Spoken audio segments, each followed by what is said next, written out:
Hello and welcome everybody to today's People to People live broadcast. My name is Erin Devlin and I'm your host today.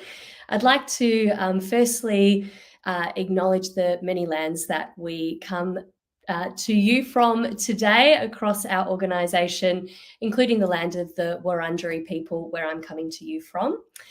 Our agenda today, we have a stat of the week for you, some hot jobs across Australia, New Zealand and the UK. And we're going to have a chat with one of our permanent consultants in Melbourne, Matt, who is going to talk to us about stagnation in your career and how you can overcome that. And we'll also take a look at our social media polls. So let's get started with this week's stat of the week.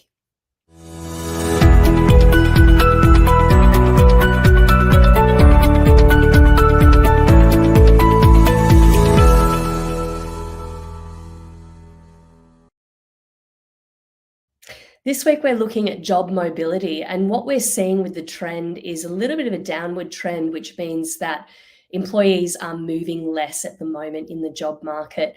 We've received this data from Callum Pickering from Indeed and also taken some of the ABS data as well. The key takeaways here are that really the Great Resignation is over, if it ever began in the first place. We think that's probably more something that happened in the States. But we did see 1.1 million people change jobs during the year ending February 2024 in Australia, and 8% of employed people changed their jobs over the year.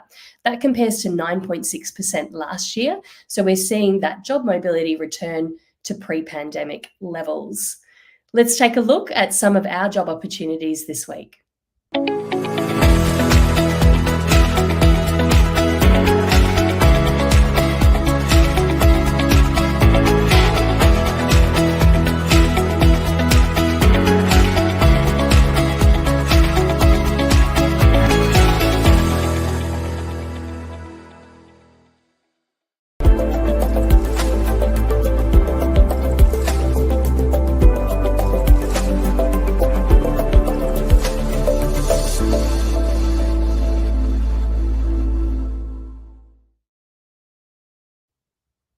This week we have a kit assembler position up in Queensland.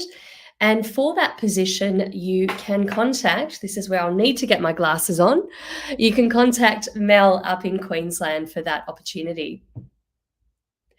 Next, we have a venue operations officer role located in Melbourne, up to 100K on that role, and you can reach out to Cooper Rule for more information.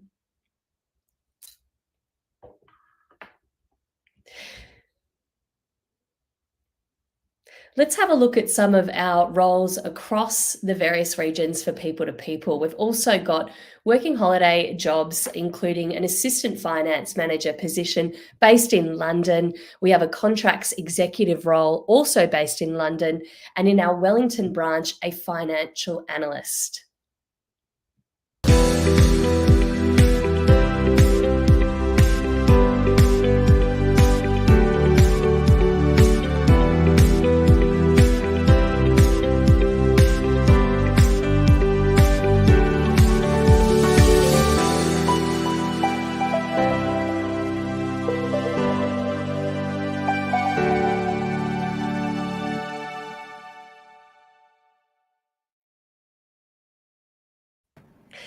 Hi, Matt. I'm joined today by Matthew from our Victorian team who looks after permanent legal recruitment. And Matt, we're talking today about career stagnation.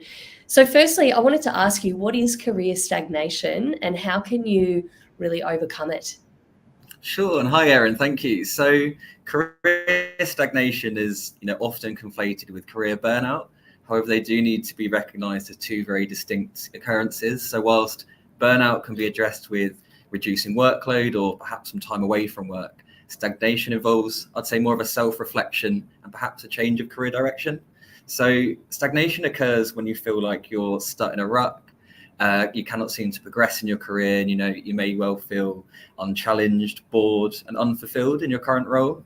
So it can often lead to a lack of motivation and kind of a sense of frustration, I'd say. So I know our recent employment and salary trends for market report found that last year, almost 2/3 of job seekers said their work having a purpose was the most important thing for them.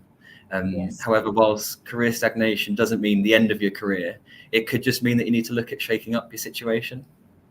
Yeah, absolutely. And Matt, I know one of the pieces of advice that I typically give candidates if they're going into a new role is sometimes we expect our employer to map out the career path for us. But when you step into a new role, that's such a great time to look at, okay, what are my goals over the next 5 years? What would I like to achieve within this organization? What are the steps that I can take to get there? And what support do I need as well? So how important do you think goal setting is in addressing career stagnation? Yeah, sure, absolutely. And I would say that is the key difference between burnout and stagnation is a very much a self-reflection thing, as you just kind of pointed there.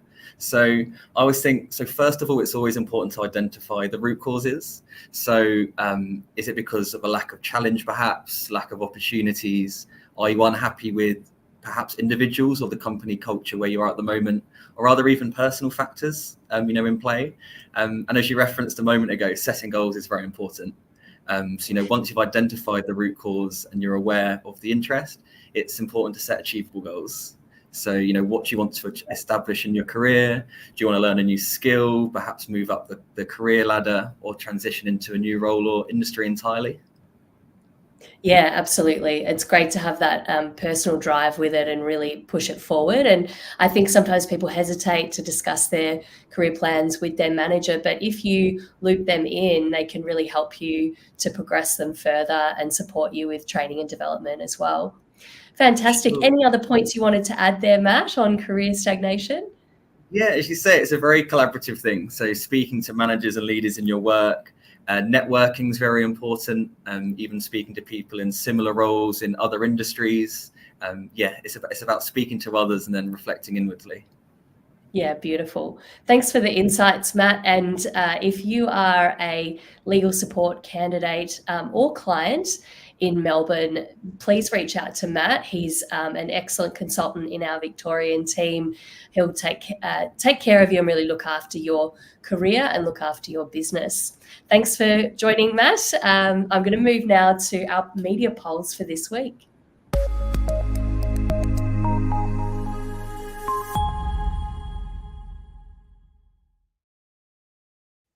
Okay, the poll that we had this week was centered around how often are you contacted by your employer outside of work hours? And we had a staggering 56% of people say 1 to 2 times a week, 23% said not at all, and 3+ times a week was reported by 21% of our respondents. Now, if you're an employer and you have a leadership team that is potentially contacting people outside of hours, it's a really great time to look at the right to disconnect legislation that is coming in this week or next week. So we would encourage you to do that. And as an employee, you can certainly have a chat with your leadership team about what you're looking for from a flexibility perspective. The poll this week, is it acceptable to reapply for a role that you've previously been rejected for? Jump onto our socials, cast your vote, and we'll come back to you next week with the responses.